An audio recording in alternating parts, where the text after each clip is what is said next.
Welcome, everyone, to the Leadership in Quarters podcast, the interview series where leaders come to share their perspectives on different leadership topics. I'm Josh Selden, and today's guest is Paul Boyles. Paul Boyles is an executive coach and trainer who is a highly talented human resources professional with a broad range of experience in manufacturing, service industries, hospitality, and government. Paul holds a BS degree in business management from the University of Scranton. As an executive coach and trainer, he specializes in leadership development for all levels of business and organizations. With over 35 years of practical experience, Paul's passion to help others grow is a clear benefit of working with him. He possesses multiple professional HR certifications. He's a certified John Maxwell coach, speaker, and trainer, and he's a certified trainer for the John Gordon Company. So welcome, Paul. Thank you, Josh. Appreciate the opportunity. It's great to be here. Yeah, really glad to have you.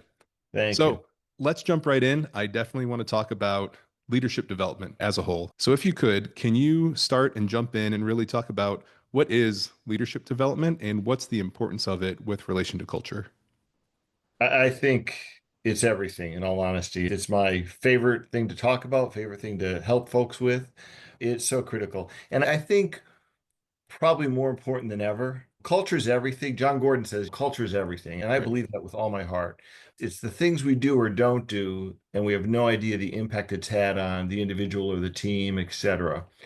And far too often, at least in my experience, folks in those leadership roles have been promoted because they were a great machine operator or team leader, and all of a sudden we're going to make you the supervisor, or they were a super front desk clerk with lots of personality, and we're going to make you the front desk manager, or that bank teller, and all of a sudden they're in charge of a branch, whatever it might be.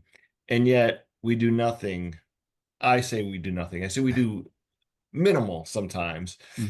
of true leadership development. What do they need to do to work with people? What do they need to have enhanced? Where do they need to grow? And it's about meeting them where they're at because they all come with different skill sets, different experiences, different backgrounds. And it's just trying to find that sweet spot to say, okay, this is what I think can help you as far as one-to-one coaching is concerned, for example.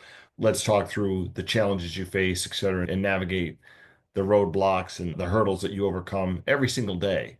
So I think it's really more important than ever before.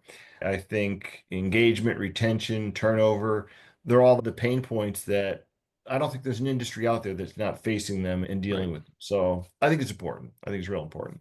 You mentioned something very interesting. I had a guest named Rebecca Gebhardt, and she had written a book called Leaderboard to Leadership, and it touches on exactly what you said. We take the people at the top of our leaderboards that are usually your high level Yeah. executors.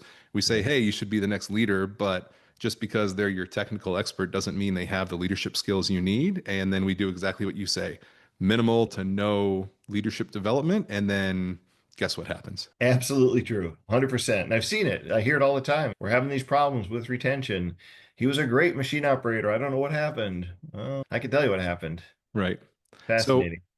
what are some of the things that we can do? You mentioned one-to-one coaching. What are some of the things that we can do from a leadership development side to really ramp these people up quickly and effectively? Yeah, I think one-on-one coaching is always great. And interestingly, I'm seeing a lot more requests from, let's say, younger folks in their career asking companies, hey, could I have a coach or could you set me up for some coaching, that kind of thing.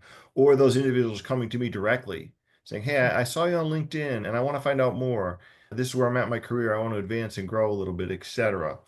The other thing I tell folks all the time, get a mentor and be a mentor. Give them a mentor.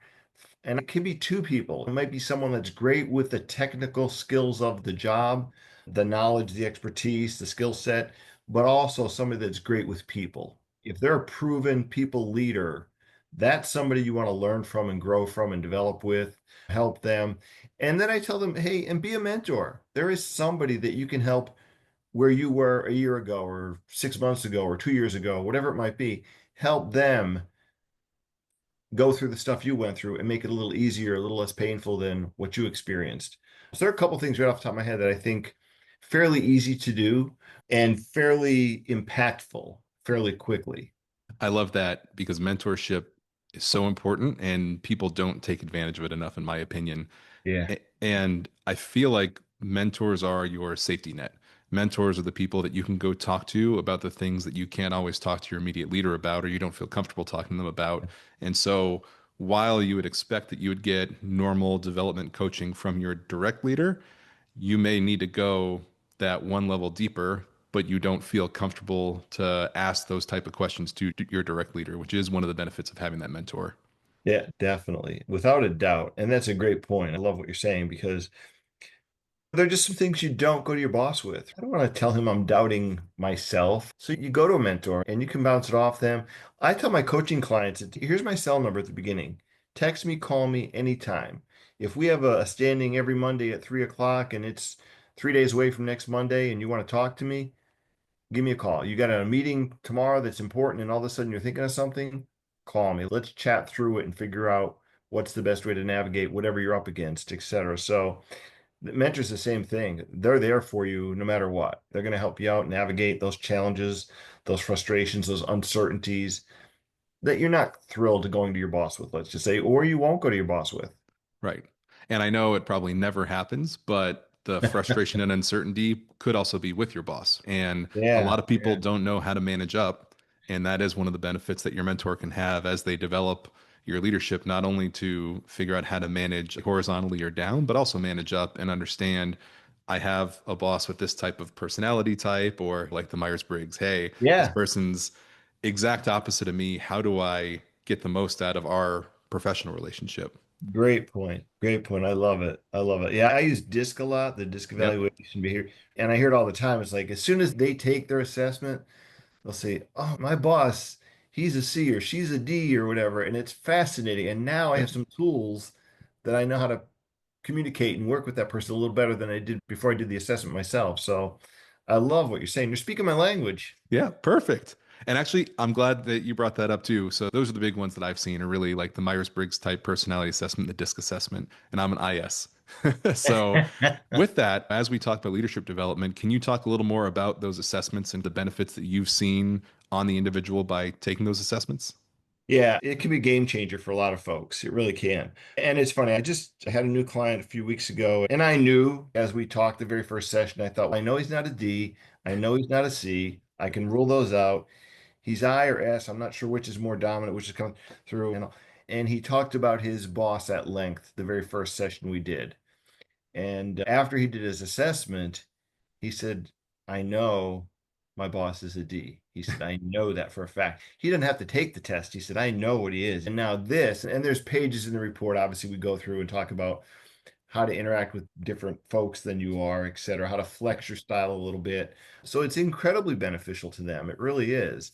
And it's been around forever. Same thing with Myers-Briggs and all the other assessments. They've been around for a long time. They're extremely beneficial. Another one I like a lot is Patrick Lencioni's Working Genius. Hmm. We have a couple of working geniuses in each of us, Yep. two.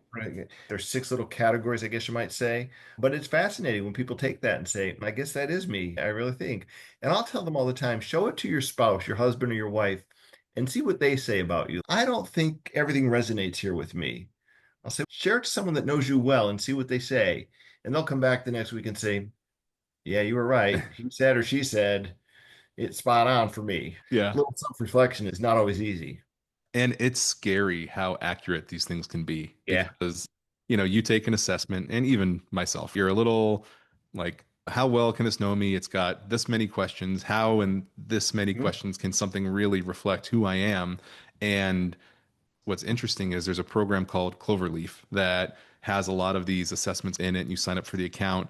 And one thing that we've done on our leadership team is everybody has taken a lot of these assessments through Cloverleaf, and Okay. you can sign Mhm. up for emails or notifications on a daily basis, and it figures out from your schedule somebody who you're going to see most often and gives you a look into their personality type and says, Wow. hey, you're going to meet Wow. with Paul today, and Paul appreciates directness, and Paul I does not love that. like beating around the bush and all of this. And it's scary how accurate that is. I've heard of it, but I wasn't too familiar with it. So I'm writing it down because I don't want to forget. Yeah. And it's got the Love it. disc assessment in there. It's got the personality assessment. It's got all of these. And so obviously, the more you do, the more it learns. But Mhm. from a leadership development side, it allows you to not just develop yourself and get to know who you are, but also your peers and your leaders and those who work under you. Wow. It allows you to look that one level deeper into somebody. And then that can also help build your relationships and develop you as a leader as you go through that. I love it. That's great. I love it. I got to check it out. Have Yeah, to check it out, man. it's amazing and like I said, a little scary because sometimes those systems know you a lot better than you know yourself. Yeah, absolutely. Absolutely. And so, as we talk about developing leaders, in your experience, are there any themes that you've seen, I'd say, in today's world? Because a lot has changed over time. What are some of the themes that you see today that you've had to intentionally develop in people? Is there an outage that we're seeing across the board? I hate to say this because I hate to generalize, but yes, definitely. I think post-COVID, post-pandemic, I think there's been a shift, and I hear it from leaders all the time about the importance of work for different folks and different generations and different people. I think we hear the Gen Z thing, and I hate to do that, but people want to categorize and put them into a lump or a category and all that. And I tell leaders there may be some similarities or maybe some base things that are true about folks, etc. But you really have to work with the individual. You've got to find out, give them a chance before you throw a label on them and say, oh, he's whatever, or she's don't do that because you're doing a disservice to yourself, to the team, to that person. It's just unfair. I hear that. I see that. And the older generations, boomers like myself, it's hard to change that mindset sometimes. Okay, what do we do to shift that around and think about it a little bit differently? There's different perspectives, different ways to look at that. Let's challenge that and come up with some truths about that individual, not a category of people. You're kissing them before you even get to know them and talk to them. Definitely, Yeah. definitely. Yeah, and I love that you brought that up because it's so important in my eyes, especially as you're trying to build a culture, is getting to know your team. And even the same people within the same generation, everybody appreciates and is motivated by different things. And so, exactly as you said, to lump everybody together in a group, yes, Gen Zs may be more inclined to technology and more work-life balance and all this stuff, but I've got boomers on my team, I've got Gen Z on my team. They both are workhorses Yeah, and they just are motivated by different things. And as a leader, that's what you have to learn is how to get the best right. out of everybody. Absolutely. Absolutely. 100% true. 100%. So, on the topic of different people, what, in your experience from what you've seen, how is coaching and developing leaders that I'd say are older or have been in their roles longer compared to some of the newer leaders? I feel like you always hear, hey, this person's set in their ways. I've done this for 20 years. Why would I change now? Do you see a difference between developing a new leader versus a leader that's been there for a while? It's a great question. Clients come to me in two primary ways, I think I'd say. One is the company has reached out to me saying, I want to have coaching for this person because I want them to advance to the next level. I want to grow them. I want to develop them. Or there has been a problem with their team or their peers, etc. We want to help have a mind shift here and change things a little bit and help them grow and develop. When I sit down with folks the very first time, one, I want to make sure we're all on the same page, but I also want to make sure they understand the value of the investment a company is making in them, or if they're making that investment on their own, personally, out of their own pocket. Do you understand the value of this? And it really is about value, I think, more than Mhm. anything. Depending on who's on the seat and why they're there, determines how much they're going to put into it, what kind of effort they put into it, what kind of return on investment they're going to get. And I think that varies from person to person, individual to individual. But most of them are there knowing it's going to be valuable and important to them for their career in the future, now as things are happening. There's a willingness for this to change and happen for them. They have that willingness. If I see they don't have that willingness, I'll tell them up front, I'm not sure this is going to be for you. You need to think about this, take another week or two, and let's reconvene in another week or two once you've thought it through a little bit more. If you're not ready yet, if you're not prepared, it happens sometimes. I've been doing this about 4 years formally in a business. I've had one person in the 4 years that I really, after a couple sessions, he just wasn't coachable in certain ways. Okay. He was Mhm. like, I don't want to be here. I don't think I need to be here. I don't see the value in this. And it took a couple sessions for that to come out. The first session, he was very guarded and defensive. And as we went down the path a little bit, he loosened up a little bit. But at some point, he said, I'm here because my boss said I have to be here. That's the only reason. Otherwise, I wouldn't waste your time and I won't waste their money. So Oh, then what are we doing? What's the point? right. So it depends. It's interesting because you just got to my next question that I was thinking of as you were talking all of that was, do you see a difference between the people who reach out individually and they're trying to invest in themselves versus the people who are reaching out because their company reaches out to you? Are they more motivated because they see their company investing in them, or does it seem more forced because the company's saying you need to go do this coaching? I don't have data to support this, I guess you might Mhm. say. Those folks that come to me and are paying out of their own pocket, for example, generally a bit younger than the folks a company is sending me. The folks a company is sending me, they're sending it because there's a problem or a situation, or because they have, hey, this is a high potential person. We know they're a manager now, they're going to be a VP someday, they're going to be a director, whatever it might be. I want to invest in them. Those people put as much into it as somebody paying out of their own pocket, for example. They just do. They know the company's spending money and time. They understand the value of it, the importance of it. So they're willing to, hey, I'll do the work. I get this is good for me. It's good for my career. It's good for me personally, not just professionally. So I don't think there's usually drastically a significant difference in those folks. Well, good. That's really good to hear. And I feel as we approach being coached to develop ourselves as leaders, I just read a book. I think it's called Writing the Ship.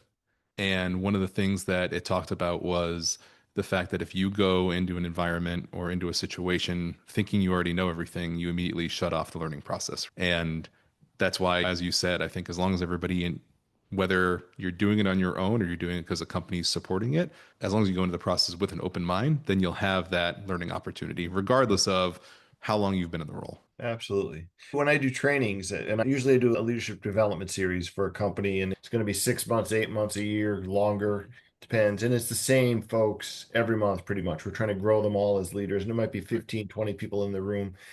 The very first session I do with them, one of the things I say, this company's making a significant investment, the time, the money, your time. You're going to sit in this classroom, this learning environment for 90 minutes, 2 hours, once a month, or whatever it might be.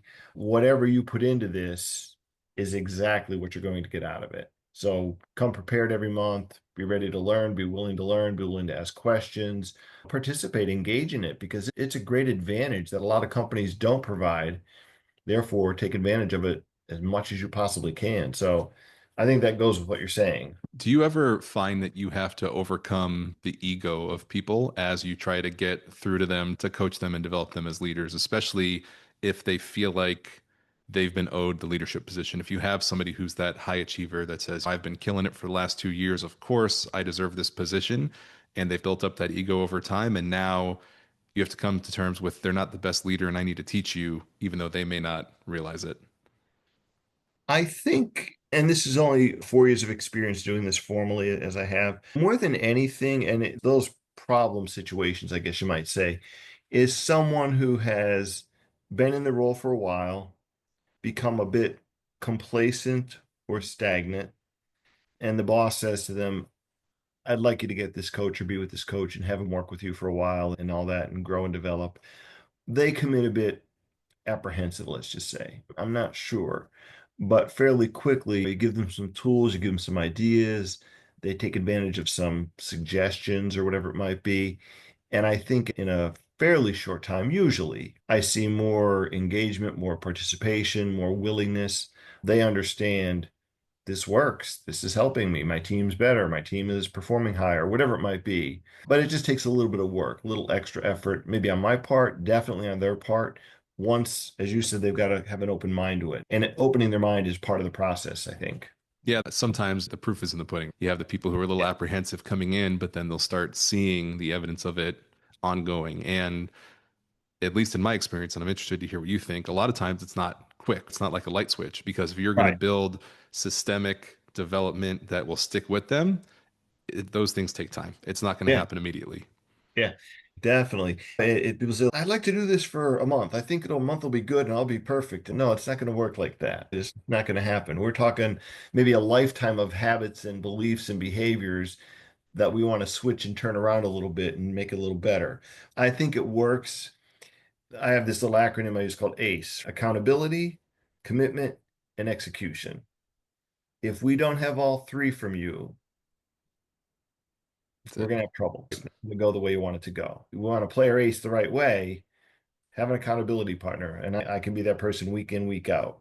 You've got to commit to the process and the hard work sometimes. And then you have to execute on a consistent basis. You've got to do that. So I know what you're saying exactly, but I think this mindset of it's going to be a quick turnaround, it just doesn't happen like that. This is a longer term process to change long term habits and beliefs and behaviors that we can all change. It just takes some Right. work and effort.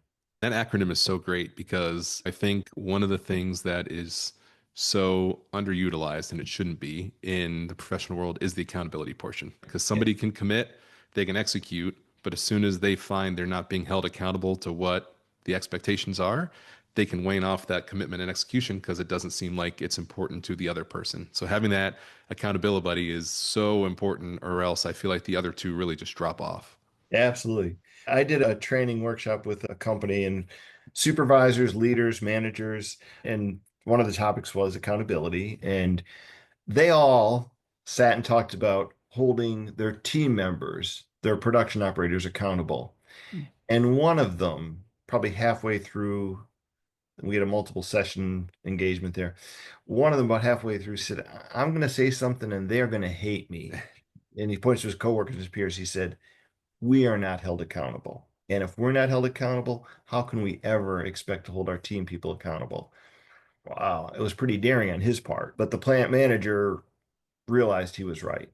He said, you're right. He said, I don't hold your feet to the fire sometimes when I need to. I don't ask you for the results that I know you can do and achieve. And he said, I got to do a better job at that. So it's interesting you say that. And you got to face reality. If you don't face reality, you can't fix the problem. Absolutely. And Wow. do as I say, not as I do doesn't work anymore. It just Those no, days are gone. they are way gone. So as you develop leaders, you've talked a lot about different approaches you can take, but do you find it more beneficial to have kind of one standard leadership development plan that kind of works overall with little tweaks and pivots here and there? Or is it more important to develop leaders on that one by one basis because everybody is a little different? It is one by one, and I say that with a caveat. It is one by one. It's very customized. It's very fluid. But one of the things I start with frequently is if we don't do this and I meet you a year from now, what is it you want to tell me about what you've done, what you've accomplished, where you've been, whatever it might be? And what is it you think you will tell me? And then we can set up, okay, that's what they want to achieve. Why do you think that's not the same answer sometimes? And sometimes it's not. It's Mhm. interesting. I don't have an accountability partner. I'm not as committed to it as I thought I was, whatever it might be. So it is very customizable and it's fluid. We'll walk in some weeks and it's okay, what's the hot button issue that you have this week? Because there's something on the plate that you never expected to happen this week that did. What do you need to talk about? Let's hear it. Let's figure this out. And what can we do to help you? But it goes down to those core fundamental leadership skills, traits, abilities, behaviors, et cetera, whatever you want to call them, that we work on to say, okay, see how that fits the situation you're dealing with now. Right. Let's take some of those tools and apply it here. So, yes, it's customizable, but no, there are some fundamentals that always happen. It is funny. People are funny because I've experienced exactly what you just said, where I could ask somebody today, what do you want to do? What do you want to accomplish? And then you can ask that same person in the next breath, hey, with the end in mind, a year from now, if you look back, what do you want to tell me that you're happy that you did accomplish? And a Yeah, lot of times those are not the same answers. 100%. It's Yeah. crazy how that works. Yeah. And then to your point, then you can work backwards. Once you know where they want to be, then you can say, what tools do you need to get to that point? And then you can build your development process off that. Absolutely. Yeah. Yeah. Yeah. Love that example.